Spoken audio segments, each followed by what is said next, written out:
What does freedom mean? I'm not looking for a Webster's definition or a Wikipedia page. I really am asking, what does it mean to be free? Sometimes the best way to understand a concept is to define what it isn't, so let's look at it from another perspective.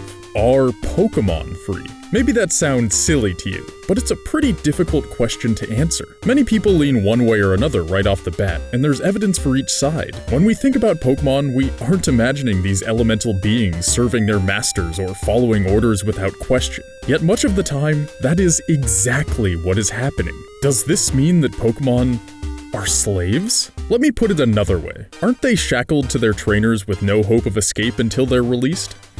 But there's another side of this coin which has its own question. Is there a freedom for Pokemon in their world that we can use to better understand our own shackles in this one? Of all the ways to understand freedom, of all the philosophy, free thought, and knowledge passed down through the ages, I believe another way for us to truly understand what it means to be free is through a fantasy world where elemental monsters become our friends. So if you're ready to discover something about yourself and the world around you that you'll remember for the rest of your life, you're ready for the story. You never knew.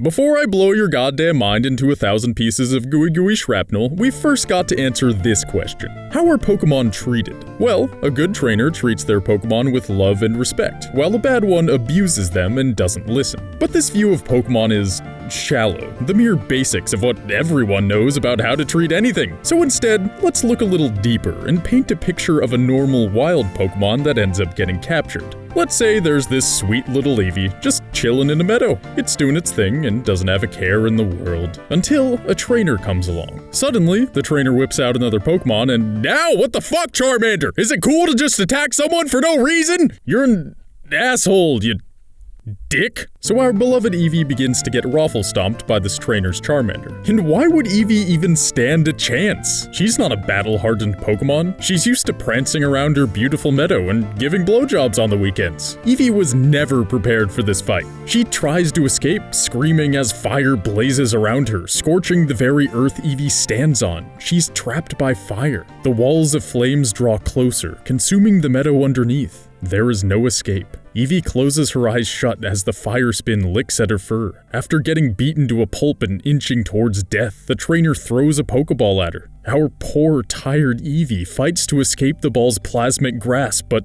to no avail. All resistance has left her. The struggle is over. She's been captured. Eevee cries as she slowly faints into the darkness. Tired and beaten, alone and enclosed in a tiny ball, unable to say goodbye to the only home she's ever known, Eevee now belongs to this new trainer. And after all that, Eevee is expected to just obey? The next thing she knows is the sight of a bright light. She wakes up. The dull beep of a heart monitor stands idly by like a lone guardsman for the only door. A noise, the shuffling of feet, and suddenly, a new person. Not the trainer, but some woman with wildly pink hair starts to, "She's injecting me!" The drugs begin to take hold. Eevee drifts back into a troubled, unconscious state. Some unknown amount of time later, Eevee awakens once again. She feels better. Her wounds have healed. Yet the emotional trauma remains. The pink-haired lady picks Eevee up and gives her back to the trainer, who puts her away until it's decided that there's a use for their new Pokemon. And so Eevee, an innocent, lovable Pokemon, was physically and mentally abused for the profit of some random trainer. But think about this. What you heard isn't just one Pokemon story, but thousands, millions probably. What we so callously called a good thing creates an unreal amount of trauma for the Pokemon being caught. Imagine that exact same scenario, but replace the name Eevee with Julie or Edward. If that happened to people, it would be considered a sick and horrible crime, and whoever had done it would be locked away for life. Of course, that kind of thing would never happen to people. So let's get back to Pokemon. Remember, good trainers are supposed to be in touch with their Pokemon's emotions. That's the overarching truth that gets pounded into our skulls with the release of every game and the arrival of every champion. Above all else, a strong bond between Pokemon and person is what creates a good trainer. So I have to ask, how is it even possible for us to create that type of bond when we're mentally scarring Pokemon the first moment they interact with us? In truth, what we're doing is putting an animal into captivity. We're capturing a creature against its will and forcing it to do our bidding. You know, there's a name for that.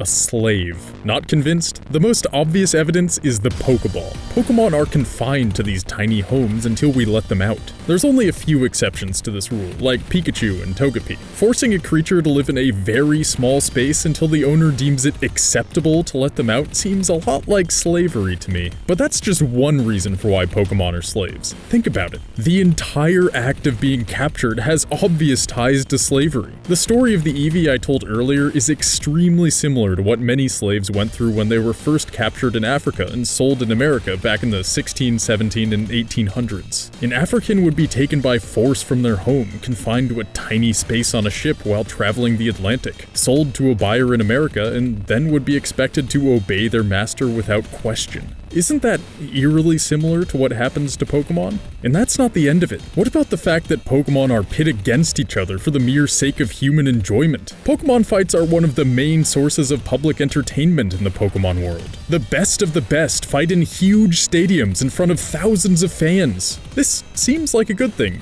at first, but if you stop and think about it, it's pretty barbaric. Doesn't it remind you of Roman gladiators? Gladiators fought in big stadiums like the Colosseum during the Roman Empire. But gladiators were not heroes like many people believe. No, gladiators were slaves that were forced to fight each other or animals. They fought to the death for entertainment. So when we see Pokemon trainers battling it out in giant stadiums, what we're really witnessing is the gladiator age of slavery come back to life. Am I making you depressed about one of your favorite franchises? Good! But don't worry, there is some light at the end of the tunnel. But for now, enjoy some more darkness! Unfortunately, the similarities between Pokemon and real-life slavery don't end there. Remember every time Ash freed a Pokemon from his team? Sure, the real reason the writers did this was because that Pokemon had become too strong, and Ash needed to be seen as an underdog throughout the series, which we covered in our Ash story you never knew. But what we learned from these interactions is that Pokemon can actually be freed if their trainer decides to let them go.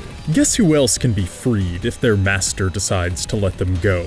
Oh yeah, slaves. Fun slave fact, there's actually a historical term for the act of freeing a slave. It's called manumission. This act has occurred throughout history. The ancient Greeks and Romans practiced manumission, and so did the early settlers of the United States. In our world, slaves were given their freedom if they were able to purchase themselves. In the Pokemon world, Pokemon are released when a trainer decides it's time. The two systems aren't exactly the same, but they're very similar. Even the idea of trading Pokemon has a basis in slavery. Slaves were sold and used as a commodity, like lumber or oil. Trading a slave for money isn't that different from trading one Pokemon for another. In the end, it's just two parties bartering for resources. Now, I'm very sorry if I made you rethink everything you thought you knew about Pokemon. It is kinda my job, though, and it's in the title, so there's that. But I'm going to make you rethink your rethunk thoughts one more time. Because for all the atrocities Pokemon have to go through, all the trauma and pain, they still have it better than a lot of people. People in the real world. In many ways, good Pokemon trainers think of their Pokemon as equals, and they do form bonds of friendship. Pokemon have personalities and emotions, and trainers usually listen to what their little buddies are feeling. When a Pokemon doesn't want to fight, we don't force it to. When Pikachu didn't want to battle Misty for the Cascade Badge, Ash didn't force him to. He listened to what Pikachu wanted and accepted his Pokemon's feelings as real and worthy of understanding. In the newer seasons of the show, there are Pokemon that don't want to fight, and their trainers find other ways to interact with them. The Pokemon contests are a great example. In some ways, Pokemon are treated horribly, and we went over a lot of those. But in others, they're treated royally. They have specifically prepared food, groomers, free healthcare, and are placed as equals by their trainers they travel with. They are loved and cared for and given chances to achieve their hopes and dreams through their trainers. Yes, the comparison between Pokemon and real-life slaves is an easy one to make, but at the end of the day, they have a lot in common with our pets, too. Indeed, human slaves had it a lot worse. By the way, I used the past tense for that sentence, but human slavery still goes on today. Pretty crazy for 2017, huh? So with all this in mind, I think we can finally start answering some of those big picture questions. Are Pokemon free? Considering they're captured against their will and told where to live in order to do someone else's bidding, no, they aren't. But they still get to retain some semblance of individuality and self-respect. Pokemon are not seen as property like slaves are. When Ash tried to trade his Butterfree away, he couldn't stick to the trade because he doesn't see his Pokemon the same way he might see a lamp or an elevator. He sees them as living, breathing, real beings with hopes, dreams, and emotions. At the end of the day, Pokemon are forced into a type of slavery, but it's different than the kind we know in real life. Despite being captured and held against their will, Pokemon have rights. Good trainers listen to their needs and act on them, and that's more than we can say for most slaves. But if you remember, the original question wasn't, are Pokemon free? It was, what does freedom mean? We've learned that Pokemon aren't truly free, but we can take from that newfound knowledge and discover what freedom isn't. It's not being forced to obey. It's not being told where to live or how to act. It's not being told what to do or who to be. Okay, then what is it? When it comes down to it, it's about living a life that you choose. Not one that somebody else picked for you. A life where you decide. That's freedom. And if that's true, then who is free? Are you?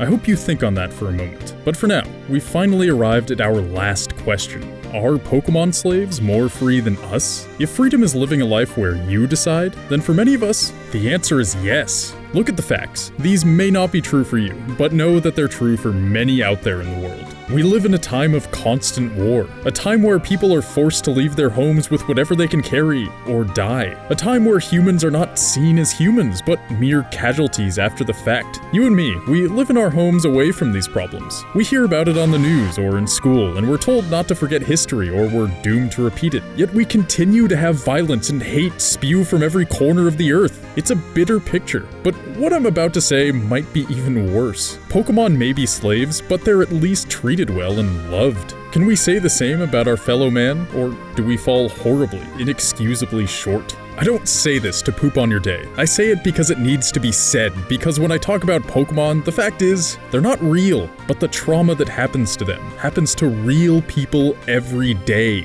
War, bigotry, poverty, genocide, all these result from seeing others as different than ourselves, when in reality, we're all one people, the human people. But just because this stuff is happening now doesn't mean it always has to. I'm just one person talking into a microphone, but you, listening to me right now, you are the ones who will mold the future. So don't think of society as us versus them or my country versus your country. Freedom isn't about being born in the right place. Freedom is about living a life that you choose. So I'll ask you again, are you free? And if you are, don't waste it, because so many others in the world aren't. Will you help them? Help give them the freedom that Pokemon never had? The freedom to choose their own fate.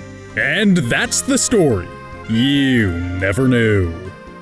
So I got on my soapbox a bit, but I hope you got the message. It's an important one. Anyway, I have another important message for all Treesicle viewers. Starting now, there will no longer be an official release schedule. Schedule. Let me explain. Instead of trying to rush out a story you never knew every week, we're going to be taking more time to really put the finishing touches on these bad boys. Hopefully you already noticed some of the extra effort we put into this video. Plus, this means we're going to be able to release non-story you never knew content more frequently, and you guys seem to really like hearing from us more often. One last thing about this non-schedule schedule, since we could release a fresh new video any day of the week, it becomes that much more important to hit that bell and join the notification squad. And it's another reason to subscribe if you haven't already. That would be cool. Hope you enjoyed today's video, and I'll see you again at some undetermined point in the near future. Woo! Ambiguity.